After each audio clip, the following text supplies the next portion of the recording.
Mateus capítulo 28, e hoje eu quero refletir com vocês sobre discípulos caminhando nos passos de Jesus e discípulos de Jesus que caminham nos passos de Jesus e formam novos discípulos. Discípulos de Jesus que formam novos discípulos.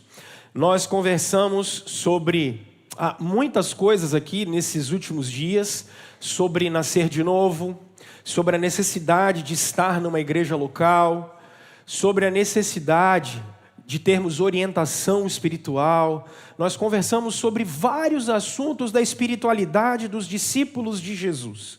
E temos sido imensamente abençoados. E hoje nós terminamos essa série porque o que nós queremos, irmãos, com todos vocês novos que têm chegado aqui, nós queremos continuar sendo uma igreja séria. Nós queremos ser uma igreja que está comprometida com a palavra de Deus, comprometida com o legado dos nossos irmãos do passado, porque Cristo conduziu os nossos irmãos até aqui. Então sabemos que Cristo conduziu uma história e nós queremos continuar trabalhando nessa direção. Por isso hoje nós trabalhamos uma igreja local, que é formadora de novos discípulos. Formadora de novos discípulos. Mateus no capítulo 28, no verso 16. Se lembrem que semana passada nós conversamos sobre uma igreja que se reúne em grupos menores de cuidado, em grupos menores de pastoreio mútuo, de celebração da vida. E hoje nós queremos conversar sobre uma igreja que forma novos discípulos. Mateus capítulo 28, verso 16 até o verso 20, diz o seguinte. Mateus 28, o primeiro evangelho, dos versos 16 até o verso 20. A escritura afirma assim: Os 11 discípulos foram para a Galileia, para o monte que Jesus lhes indicara. Quando o viram, o adoraram, mas alguns duvidaram.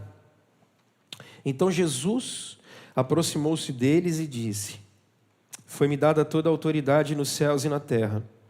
Portanto, vão e façam discípulos de todas as nações, batizando-os em nome do Pai, do Filho e do Espírito Santo, ensinando-os a obedecer a tudo o que eu lhes ordenei. E eu estarei sempre com vocês, até o fim dos tempos. Vamos orar, meus irmãos? Deus de toda a criação, que é adorado entre todos os povos, Deus que nos deixou a sua palavra e o Espírito, para que nós pudéssemos continuar caminhando em novidade de vida. Instrui a sua igreja nesse momento e leva-nos diante do Senhor. Desafia a sua igreja e leva a sua igreja, Deus, em novidade de vida. E é em nome de Jesus que nós oramos. Amém. Formadores de novos discípulos. Formadores de novos discípulos. Irmãos, nós estamos iniciando a terceira década do século 21. Iniciamos a terceira década do século 21, mas alguns insights do século 20 permanecem com a gente. O século 20 viu o último dos grandes avivalistas. Ele nos deixou há alguns poucos anos, e eu estou falando do Dr. Billy Graham. Já morreu com 99 anos. O Billy Graham faleceu. Billy Graham teve na década de 70 no Brasil, e para quem é mais antigo de igreja evangélica, sabe do que eu estou falando. Se vocês quiserem, conversem com o seu Orli. Seu Orli é um presbítero já vivido aqui da igreja. Seu Orli lembra-se claramente de quando o Billy Graham veio ao Brasil. Tem imagens disso no YouTube. Quando ele chega de avião no Rio de Janeiro, as pessoas invadem a pista de pouso. E quando o Billy Graham vai descer do avião, ele é aclamado pelas pessoas. E todo mundo vai encontrá-lo. O Maracanã teve dos maiores públicos da história, fora jogos. Tem um jogo que, cadê o Eugênio? O Eugênio estava lá, Brasil e Paraguai, Eugênio, que você viu, tinha 180 mil pessoas no Maracanã. 179 mil pessoas. O Eugênio estava lá, vendo esse Brasil, o Brasil de Pelé, hein? Rapaz, que coisa. E ver esse Brasil hoje, Matheus Cunha, vou te contar, tá difícil demais.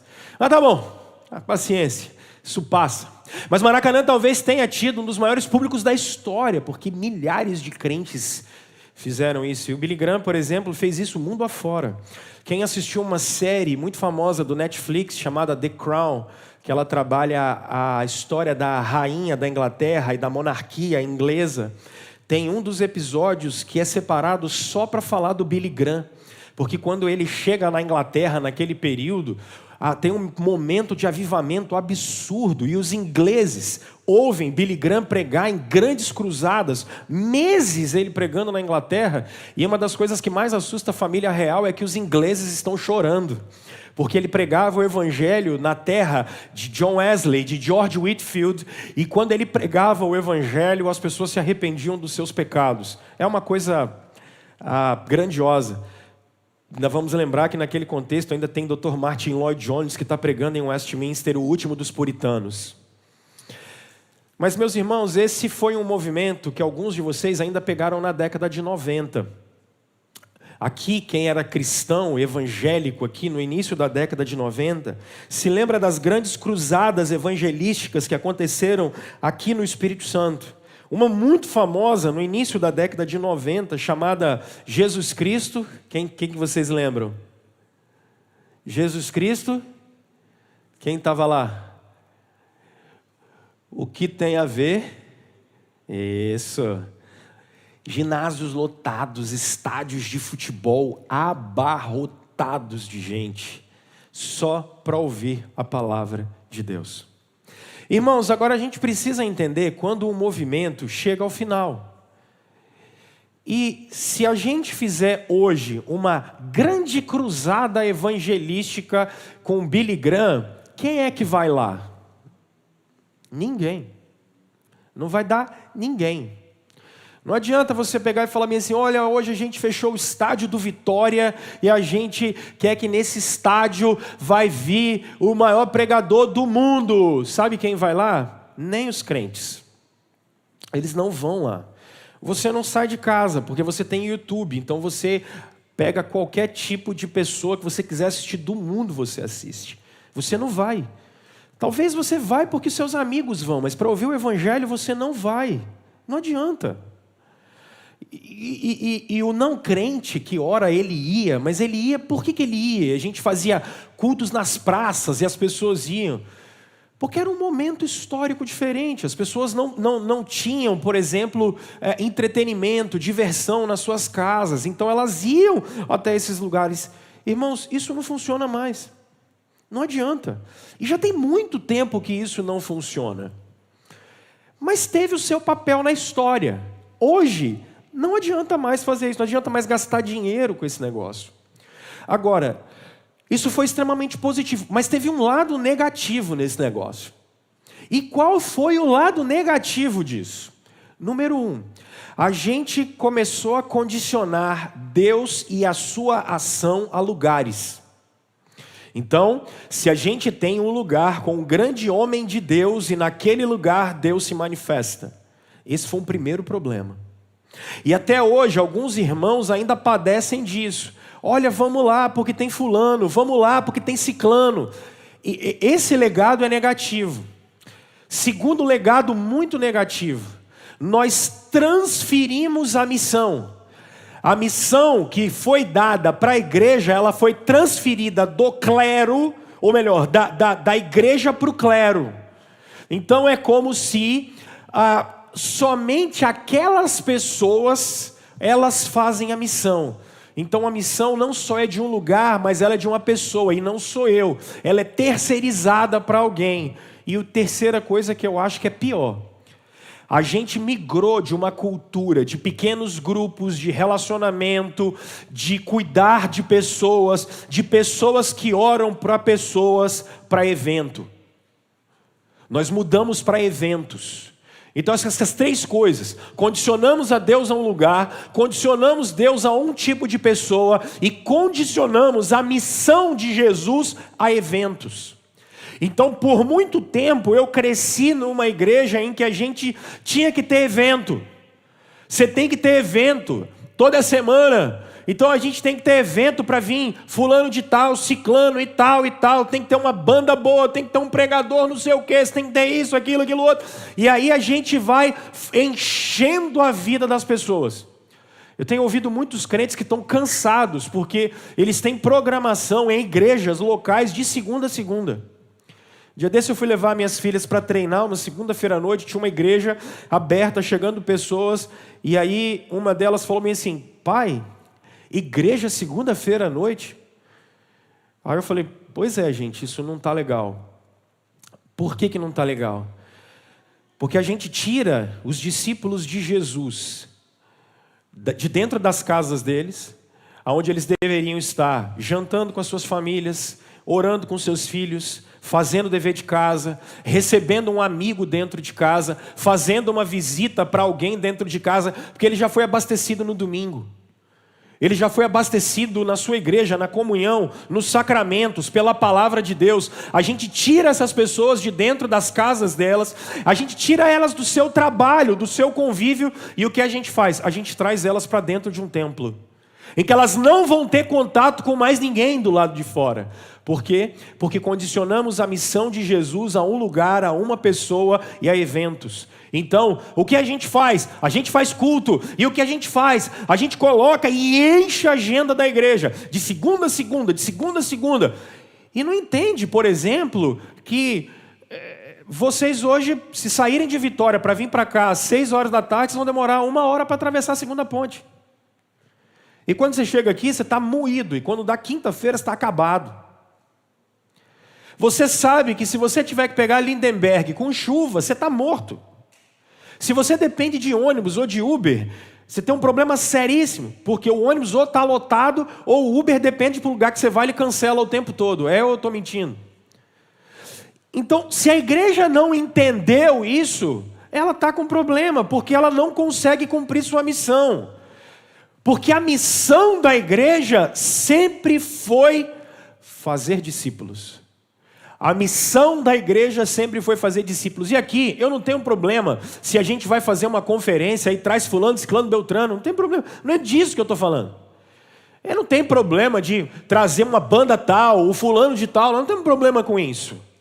Agora, a grande questão é que nós migramos a missão da vida, do mundo, das micro-relações, das relações de vocês com as pessoas. Como eu disse semana passada, do poder de Jesus que foi dado a vocês, nós tiramos isso e botamos isso para o templo, para o clero, para um lugar e para eventos. Mas quando eu volto para a Bíblia, eu vejo o contrário.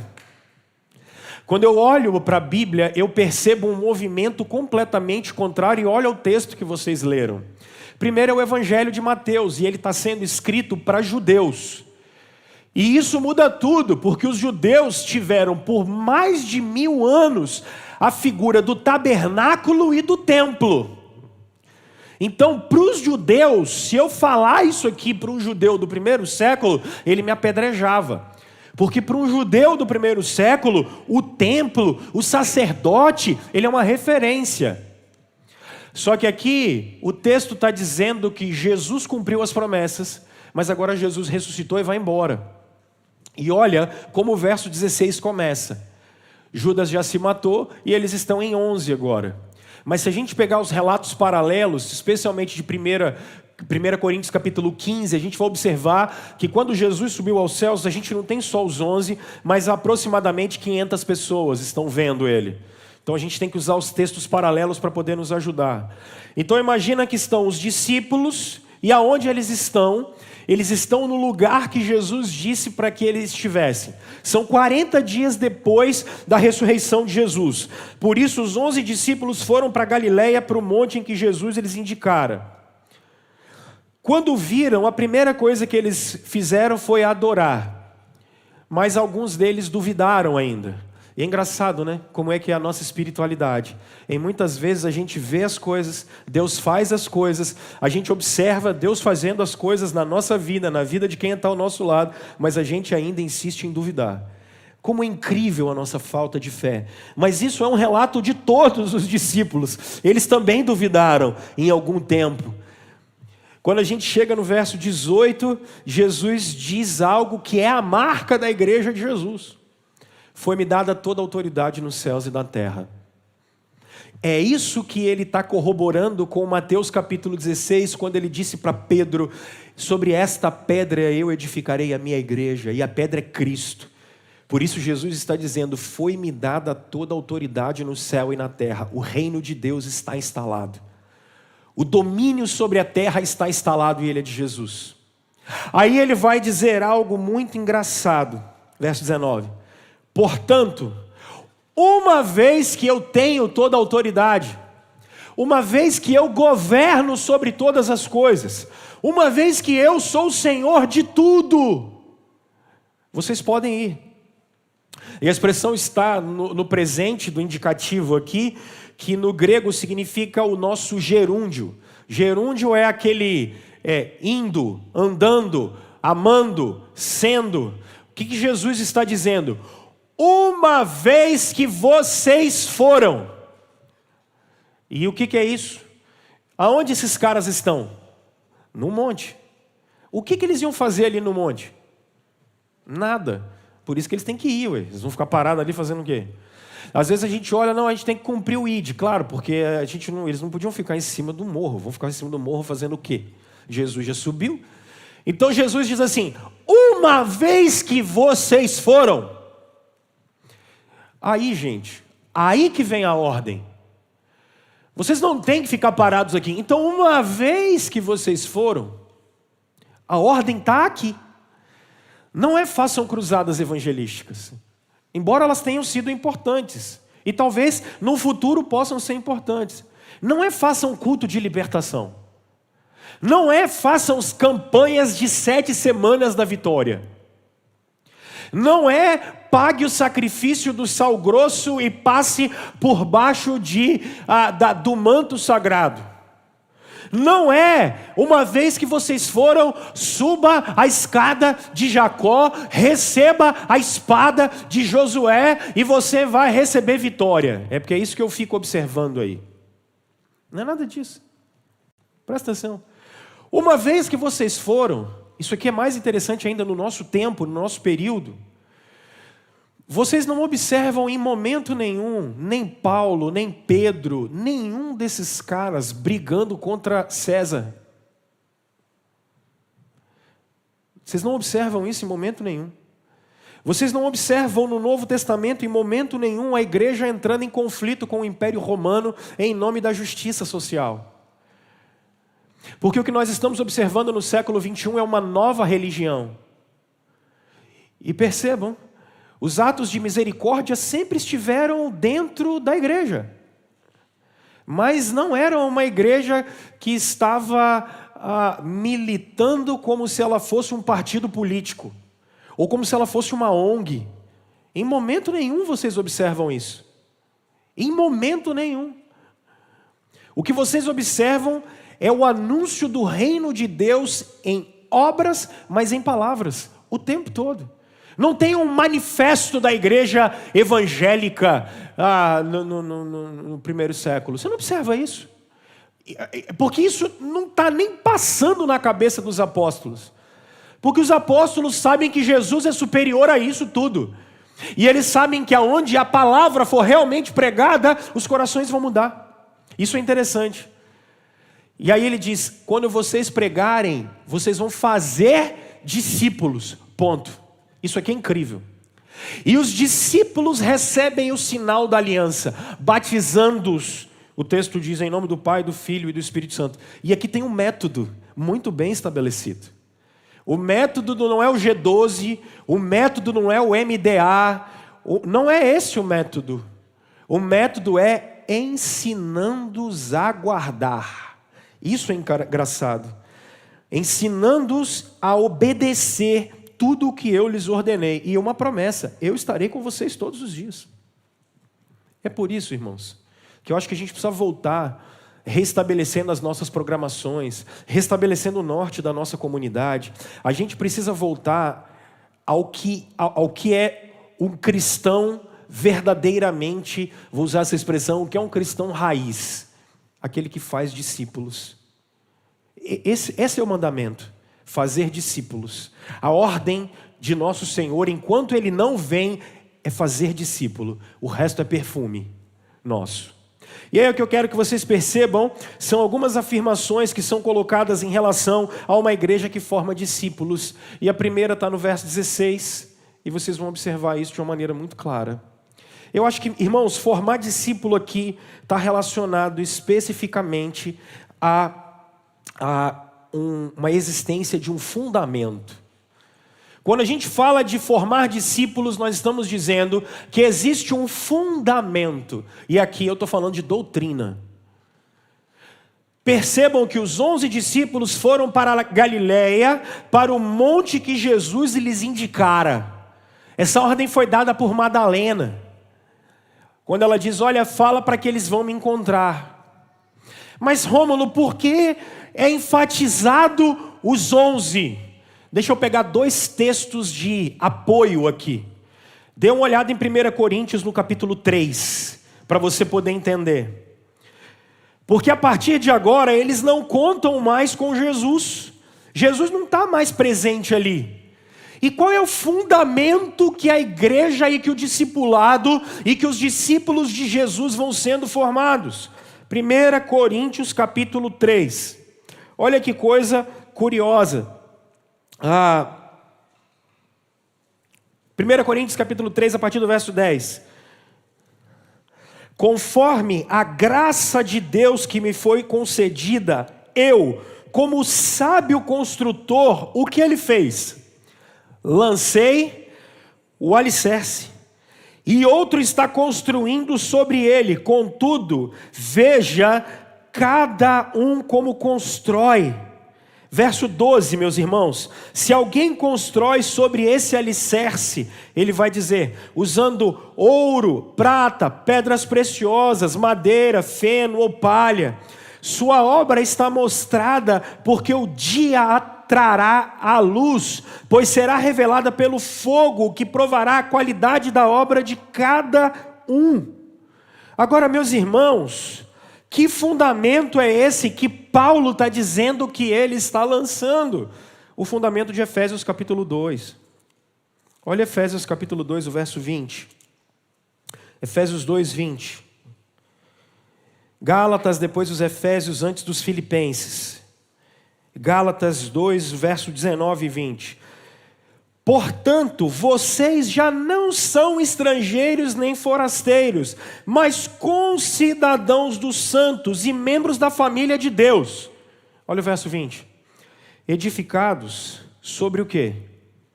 O fundamento de quem? Dos apóstolos.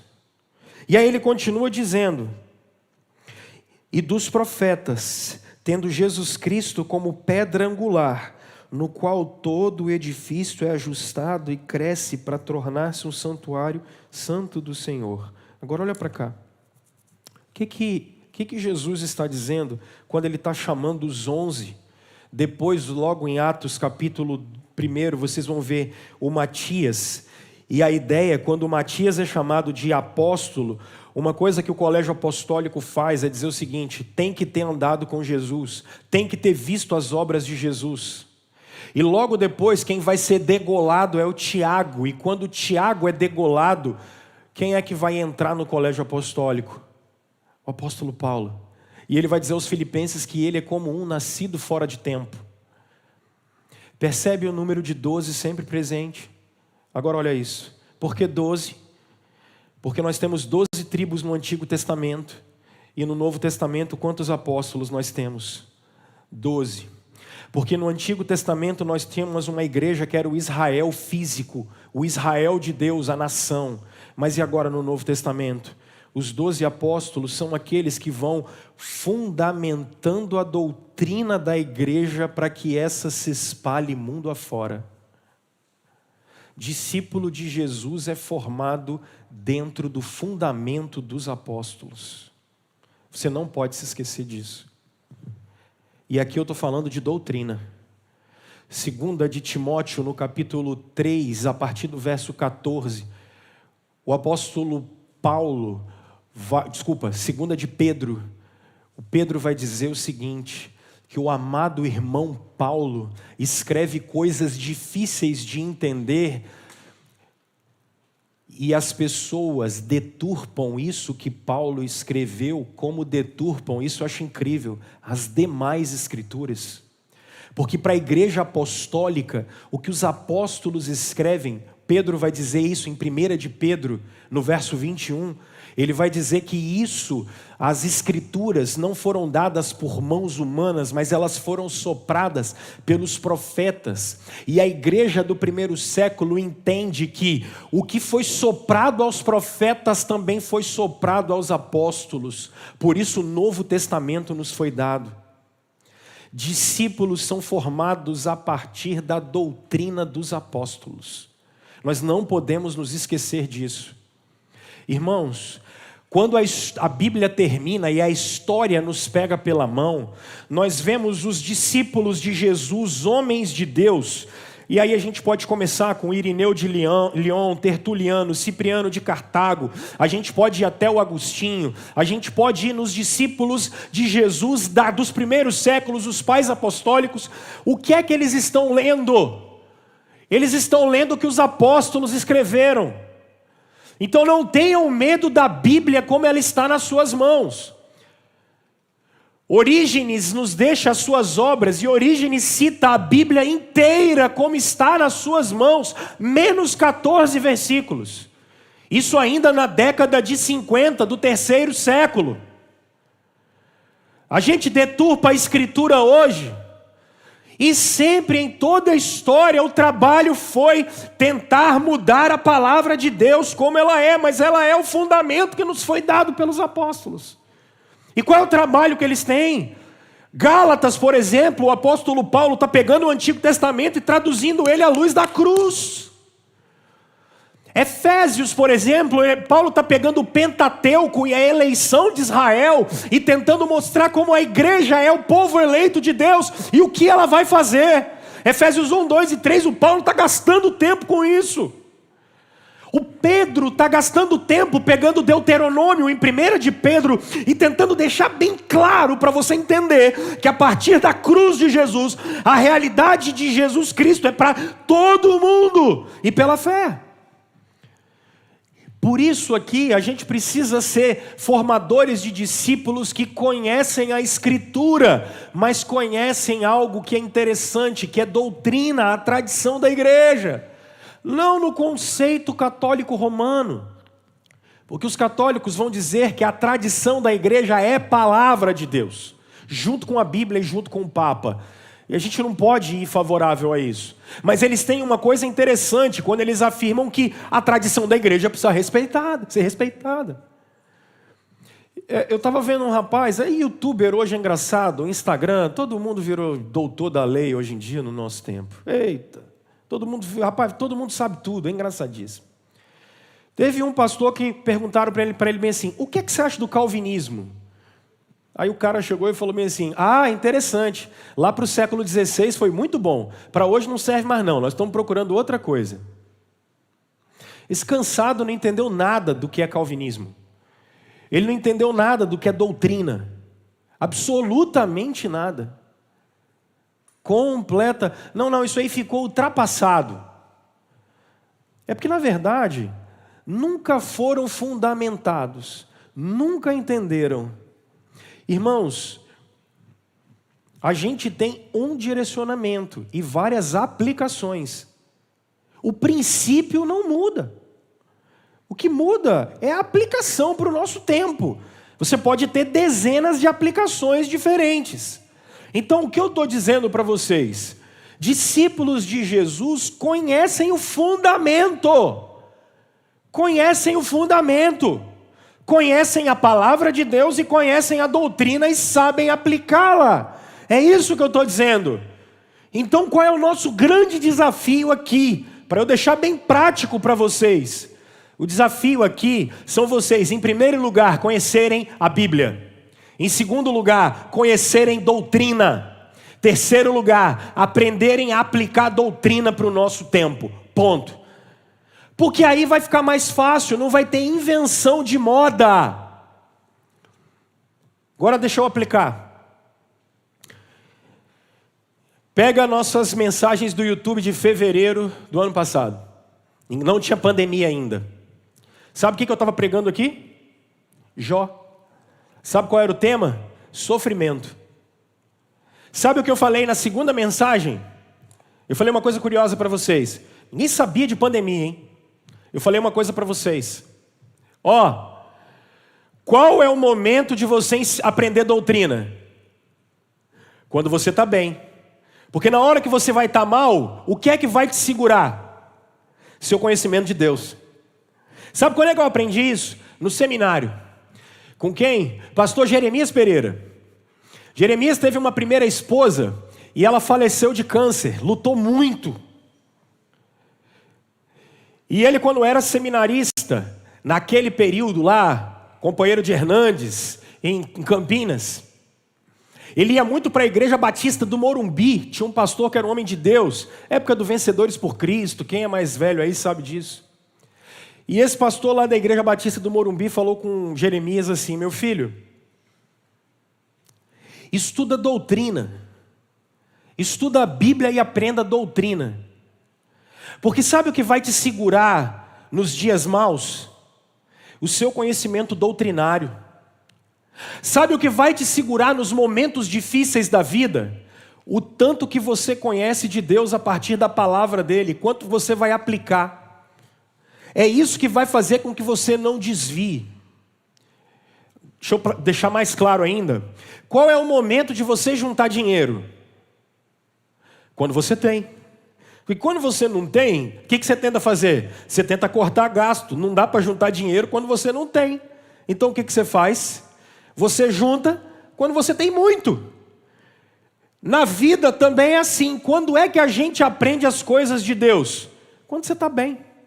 Porque na hora que vier uma pandemia, e pode vir mais, pode vir 10, 20, 30, na hora que morrer o meu filho, porque pode morrer, na hora que morrer a minha mulher, na hora que eu ficar com dificuldade, na hora que eu tiver dúvida, o que é que vai me segurar? A palavra de Deus e o legado doutrinário que os nossos irmãos nos deixaram. Porque era ali que eles estavam no meio da dificuldade, produzindo conteúdo que estava formatado com os pais apostólicos. Por isso a tradição é muito importante. Então, meus irmãos, qual é o desafio que eu faço para vocês? Que a gente deixe as coisas que são bobas da fé e a gente volte a aprender o que é substancial. Hebreus vai dizer isso no capítulo 6. Então olha só, é você voltar agora, como eu falei com vocês semana passada que o poder do Espírito foi dado para vocês, agora é o momento de vocês se fortalecerem. Agora é o momento da gente conhecer a Bíblia, a história da igreja, as doutrinas que nos foram legadas, aprender a aplicar esse negócio. Porque quando vier uma outra pandemia, quando vier o divórcio, quando vier o luto, quando vier eu não sei o que eu faço agora, quando vier um monte de ideologia, como a gente está vendo agora, aí você para e fala bem assim, peraí, opa, não foi assim que Deus conduziu a igreja dele até aqui. E não vai mudar, porque ele já tem o jeito dele conduzir a igreja dele. Fundamento, o que eu estou convocando vocês é para a gente fundamentar a igreja na palavra de Deus e na boa doutrina. É isso que eu quero que a gente seja. Então, irmãos, em nome de Jesus, a gente precisa voltar para esse fundamento. Porque uma segunda afirmação aqui é que existe uma fonte de autoridade para a igreja. Isso aqui é incrível, porque percebam que Jesus vai dizer, foi-me dada toda a autoridade nos céus e na terra. A igreja de Jesus não muda.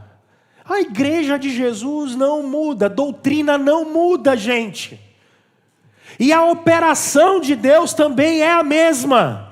O mesmo Deus que operou no passado continua operando agora. Então, formação de nossos discípulos debaixo da autoridade do nome de Jesus Cristo. Isso tem que estar muito claro para nós. Nós não somos servos da igreja. Nós não somos servos de pastor. Nós não estamos debaixo da cobertura espiritual do pastor Rômulo. Quem sou eu para isso, meu Deus do céu? Nós não estamos debaixo da autoridade, nós não estamos debaixo da cobertura de o apóstolo Arnaldo é o melhor que tem, do apóstolo Arnaldo, do apóstolo José, da apóstola não sei quem lá. Nós não estamos debaixo dessa gente. Nós estamos debaixo da autoridade do nome de Jesus. Olha o que vocês estão fazendo aqui agora, meus irmãos. Nós acabamos de orar pedindo a Jesus para nos dar os líderes da comunidade dele. Sabe o que é isso? Isso é o legado do colégio apostólico continuando. Já pararam para pensar nesse negócio? Porque aonde eles iam elegendo presbíteros nas igrejas para continuar o legado dos apóstolos, para continuar o governo da igreja. Irmãos, a autoridade que está e que nós estamos debaixo da autoridade de Jesus. Então prestem atenção, nós não estamos preocupados em fazer a igreja ficar grande, nós não estamos preocupados em... A nossa preocupação é, número 1, nós estamos rendidos a Jesus. E qual é o convite que a gente faz para o mundo? Para o mundo se render a Jesus. E isso precisa gerar no coração da gente conforto, gente, consolo.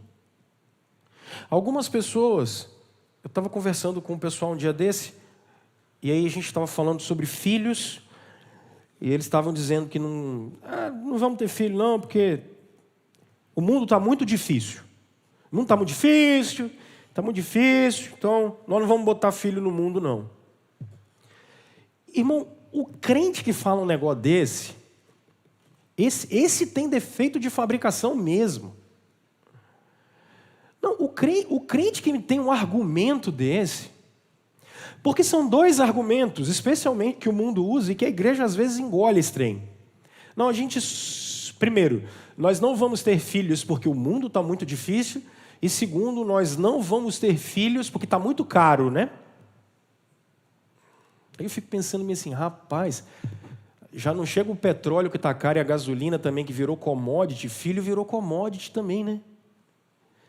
Ter filho é caro, nossa. Não, eu concordo que gasta um dinheirinho arrumado mesmo. Tem uns boletos que a gente paga aí que não é fácil não, gente. Mas presta atenção no seguinte, discípulos de Jesus não estão preocupados se é caro ou barato, eles estão preocupados com a autoridade de Jesus. Discípulos de Jesus estão preocupados se eles são obedientes à autoridade de Jesus e não do que o mundo diz. Quando nós falamos de formar novos discípulos, nós estamos chamando pessoas, meus irmãos, que na verdade são completamente dependentes de Jesus e da autoridade dele. Ponto. Se ganha muito, se ganha pouco, a gente não é servo de dinheiro. Se gasta muito tempo, se gasta pouco, nós estamos chamando as pessoas para que elas estejam debaixo do senhorio de Jesus em todas as áreas da sua vida. Agora, uma terceira afirmação que é muito interessante é a ordem que é dada. Percebam, meus irmãos, no verso 19, façam discípulos. E isso me chama a atenção. Façam programas? Não. Desenvolvam métodos? Não. Façam cruzadas? Não. Façam o quê? Discípulos. Conversando com alguns meninos um dia desse, os mais novos de igreja presbiteriana do Brasil, é massa porque aqui quem é da igreja presbiteriana sabe que tudo aqui é em sigla. De que igreja que você é? Eu sou da IPB. E qual departamento que você é? Eu sou da UPA. E a sua mãe? Não, minha mãe é da SAF. E quem é que toma conta da comunicação da igreja? É a APECOM. É interessante. E de qual presbitério você é? Eu sou do PRCE. E qual sínodo que você é? Eu sou do SCE. Percebe? Eu acho que se tem alguém visitando a gente aqui, fica escandalizado. O cara não entende nada do que esse negócio aí é. Nada. Aí você conversa com os crentes, crente é ótimo. Aí você fala assim, lá na igreja é bacana, cara. Por quê? Rapaz, lá na igreja tem um negócio legal, chamado MDA. Aí você fala, hã? Pô. É o Ministério do Desenvolvimento Apostólico. Não parece repartição pública esse negócio? Parece repartição pública. Você fala assim, eu vou fazer o concurso para quê? Para PRF. Não, eu vou fazer concurso para PC. Vai fazer concurso para quê? Não, cara, não parece repartição pública. Eu acho que, irmãos, quando a gente chegar no céu, o que Jesus vai falar para vocês? Não é vindos de bendito de meu Pai, não. Jesus vai falar assim, rapaz, vocês complicaram, hein? Vocês complicaram um negócio mas era de uma simplicidade. Vocês complicaram o trem, hein? Vou te contar uma coisa, hein? Misericórdia. Rapidinho se arruma um secretário de ata. É incrível. É questão de 2 tempos, nós temos um presidente, um vice, um tesoureiro e um secretário de ata. Eu não estou dizendo que é ruim, não. Eu acho que é bom, a gente tem que ter certo nível de organização mesmo. Mas é incrível como a gente... A burocracia, ela nos foi dada, especialmente a burocracia moderna, para facilitar processos. Aí o que a gente faz? A burocracia para nós é para dificultar processo. Aí a gente já olha, alguém fala, tem uma ideia muito legal, o cara fala bem assim, mas rapaz, o manual está dizendo que não pode. Mas é um negócio que vai abençoar as pessoas, cara. Não, mas então, o manual... Eu não dê glória a Deus quem já viveu isso, não. Irmãos, a ordem foi dada. E ela é extremamente clara. Qual tem que ser o nosso foco? Nosso foco é formar discípulos debaixo da autoridade de Jesus e formar discípulos debaixo da autoridade da palavra de Deus e da boa doutrina. Ponto. Se a gente não está infringindo a palavra de Deus, se a gente não está indo contra aquilo que é doutrinariamente bem fundamentado pela igreja durante a história toda, é aqui que a gente vai. Se não é pecado, meu filho, é aí que a gente vai. Mas não é para fazer evento, não é para fazer programa. É para a gente ter um foco. E qual é o foco da igreja? Discípulos.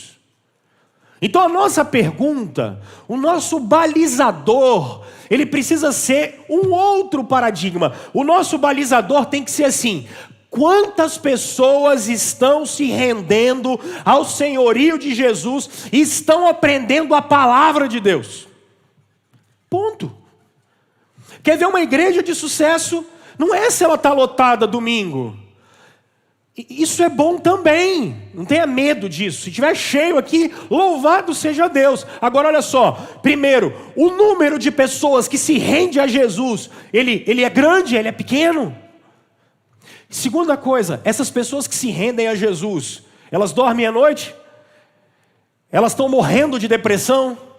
Elas estão doentes o tempo todo? Senão nós temos um termômetro espiritual ruim, é uma igreja que não é saudável.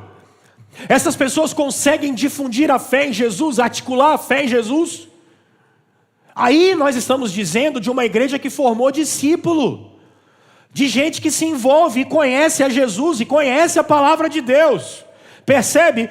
O nosso balizador é: pessoas se rendem a Jesus, então os nossos métodos podem estar certos. Mas será que os nossos métodos estão certos mesmo? Depende. Qual é a qualidade dessas pessoas? São bons pais? São boas mães? Esses discípulos administram bem as suas finanças? São pessoas que abençoam os outros? É gente que ama o Senhor acima de todas as coisas? É gente que ama o próximo como ele mesmo? Ou é gente que não dá testemunho? É gente que não é séria com Deus? Esse é o balizador. Nós somos chamados para isso. A afirmação aqui é clara: façam discípulos. E aí eu acho que o grande desafio que fica para a gente é assim: nós fomos durante a vida convertidos ao presbiterianismo ou a Jesus? Vocês que são de outra igreja e vieram de outra igreja, vocês foram convertidos à denominação ou ao pastor? Ou nós fomos convertidos a Jesus? E estamos preocupados em fazer discípulos. Irmãos, quarto lugar, eu acho que tem um método muito bem estabelecido aqui, e eu quero gastar um tempinho com vocês.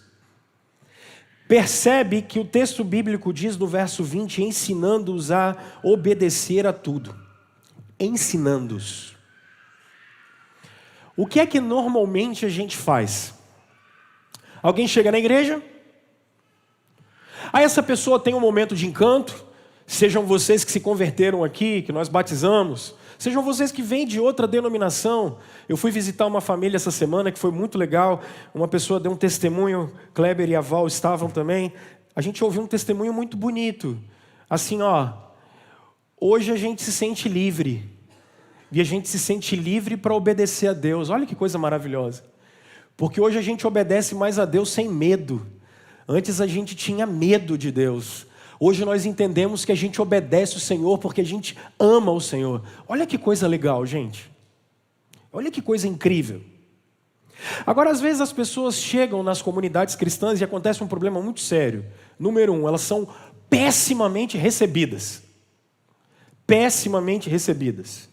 Então, vocês que são membros daqui, uma vez que foi chamado para a gente cuidar das pessoas, em nome de Jesus, você está vendo que tem gente visitando? Dá logo aquele sorriso Colgate. Então, escova o dente de manhã para vir para cá. Sorrisão. Agora que já estamos vacinados, grande parte, pode pegar na mão. Tem problema mais não. Quer dar um soquinho? Beleza, mas já pode pegar na mão. Eu fui ao Rio um dia desse, lá, graças a Deus, eles já estão ficando sem máscara. Daqui a pouco as nossas autoridades vão dar essa ordem, a gente também vai poder tirar. A vida está voltando ao normal. Que bênção de Deus. Então chegou gente aqui, sorrisão. Chegou no trabalho amanhã cedo, sorrisão, meu filho. Nossa, mas eu não queria. Ô, meu querido, tem 16 milhões aí que queriam estar no seu lugar, tá? Tem 16 milhões que estão desempregados aí, eles queriam estar no seu lugar. Então é melhor você dar graças a Deus, porque tem uma turma aí. Então, amanhã de manhã, chegou lá no trabalho, dá aquele sorrisão. Gente, deixa o menino quieto. Vocês nunca tiveram fome, não? Deixa ele quietinho. Fica tranquilo. Igreja tem que ter criança, não é, Wellington? Igreja, deixa gritar. Igreja tem que ter criança. Já viu igreja cheia de velho? Deixa gritar. Deixa gritar, em nome de Jesus, é melhor. Igreja, não nada contra os velhos, mas igreja que só tem a gente que é meio dona coluna, não é ruim o lugar?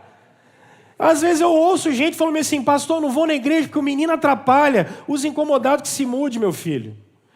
Tem que ter criança aqui, gente. Tem que ter criança. E vocês que são mães, o que vocês têm que fazer? A Val está com a criança que está com problema, o que você faz? Val, você está precisando de ajuda? Quer? Te levo lá embaixo, te conduzo. Porque senão o que acontece? A pessoa tem filho, ela não vem na igreja. Aí parece que criança atrapalha. Até os incomodados que se mudem, pelo amor de Deus. Você não, como diria o profeta André Valadão, vocês são crente não, né? Que figura aquilo, velho. Irmão, tem que ter criança. Deixa os meninos aí. Deixa os meninos aí. Pelo amor de Deus. E tá vendo que está com dificuldade? Pede para ajudar. Que bênção de Deus. E que vocês, mulher, fiquem tudo grávida, para a glória de Deus. Olha.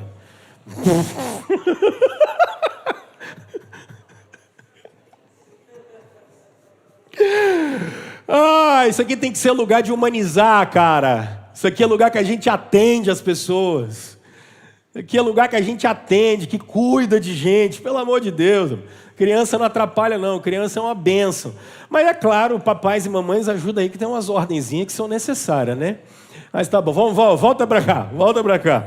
Você vê como é que a igreja está todo mundo doido para ter filho, né? Tá bom. Olha para cá. O processo está estabelecido, ensinando-os a guardar. O que significa isso? Ensinando-os a guardar. Então, cara, primeira coisa, a gente é crente, abre o sorrisão. Sorrisão. As pessoas têm que olhar para o cristão e falar assim, esse cara é um cara que eu queria me relacionar com ele. Ou é um cara, eu não estou dizendo que você pode ser introspectivo, você pode ser tímido, você pode ser na sua. Agora, o que não dá é para você ter cara de jacaré.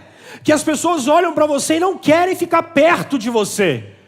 Porque esse Jesus que você serve, ele é igual limão, ele deixa a cara da gente azeda. E eu não quero servir a ele. Entende isso? Meu irmão, está limpando o banheiro, eu estou feliz. Está limpando o vaso sujo, eu estou feliz. Estou limpando o chão sujo, eu estou com Jesus. Mas morreu 10 na minha família. Eu estou sofrendo, mas sei que nós vamos ressuscitar. Entende isso? Porque aí você começa a ter acesso às pessoas. Acesso. Cristãos precisam ter acesso ao mundo caído. Por isso é necessário que, para começar a ensinar, as pessoas queiram ser como a gente. Elas precisam olhar para a nossa vida e falar: caramba, é legal, hein? Esse casal é um casal saudável. Os filhos desse casal, eles são um casal saudável. Olha, essa família é uma família saudável. Agora olha que legal, esse tipo de crente, rapaz, tem um cara que é crente lá no trabalho, meu irmão, o pessoal fala assim, ele é até evangélico, não é assim que eles falam? Ele é até evangélico, o cara é até crente. O problema é que a gente desconectou tanto da palavra de Deus, tanto desconectado, que o cara fala bem assim, fulano de tal é crente. O cara fala, ele vai passar numa rua, vou passar por outra. Não dá, porque é enrolado, mentiroso, trai a mulher, é o inferno. Ensinando-os a guardar, vem com algo muito legal, porque as pessoas elas chegam à igreja, e a primeira coisa que acontece, elas ficam completamente impactadas com a palavra. Impactadas com a igreja. Aí o que a gente faz? A gente coloca esses caras num programa. Antigamente, a gente botava ele em 12 semanas para se tornar um discípulo de Jesus e chamava esse negócio de catecúmeno. Quem é que sabe o que é catecúmeno, meu filho? Se eu perguntar aqui o que é catecúmeno, você não tem a menor ideia do que é isso. Aí depois a gente passa ele pela reunião da liderança, batiza o cara, e o que acontece depois? Ele que se vire. Agora vai para a igreja apostólica. Tem isso? Não. Eles até tinham discipulado, especialmente no 2º século, eles inventaram um negócio chamado didaquê, que era, o que acontece? Tinha muita gente que convertia e não ficava na igreja. Aí quando deu no 2º século, eles escreveram o didaquê, que era para o cara, eles ensinavam as doutrinas dos apóstolos e falaram assim, cara, você quer continuar mesmo? Essa aqui que é a nossa crença. Ah, quero, então ele é batizado. Daí que a gente veio da ideia de catecúmeno, do didaquê. Só que o que acontecia depois? Cuidado, ensinando-os a observar. Então percebam o seguinte, formadores de discípulos, o que eu estou propondo para vocês é um processo contínuo de pastoreio mútuo. Vocês não podem deixar de cuidar uns dos outros em momento nenhum. Vocês precisam continuar convivendo juntos para que vocês abençoem a vida uns dos outros e especialmente abençoem a vida daqueles que estão começando na fé. Quando o Apolo chega pregando muito, só que Apolo está 30 anos atrasado, ele está pregando o batismo de João. Paulo vai separar Priscila e Áquila para cuidar daquele cara e depois ele vai ser enviado. Quando nós mudamos para eventos, quando nós nos apegamos só à forma, nós esquecemos da essência que é formar discípulos. O que eu estou chamando você para ser um pastor em nome de Jesus. Eu estou te chamando para ser um pastor de Jesus. Vocês. Esquece cargo. Esquece isso. Eu estou te chamando para pastorear vidas, para cuidar de pessoas. Eu estou te chamando para acompanhar pessoas, para orar por pessoas. Eu estou te chamando para ensinar pessoas a Bíblia, ensinar doutrinas básicas para as pessoas. Todos vocês, crianças, jovens, adolescentes, adultos, idosos, eu estou te chamando para ser um sacerdote do Deus Altíssimo. Eu estou desafiando você a pegar a sua Bíblia e devorá-la, porque você vai ensinar a pessoas que estão aqui e que não sabem, a receber irmãos que vêm de outra igreja, que estão precisando de um direcionamento, de um cuidado. Mas ele chega meio com uma doutrina meio estranha, que ainda aprisiona ele.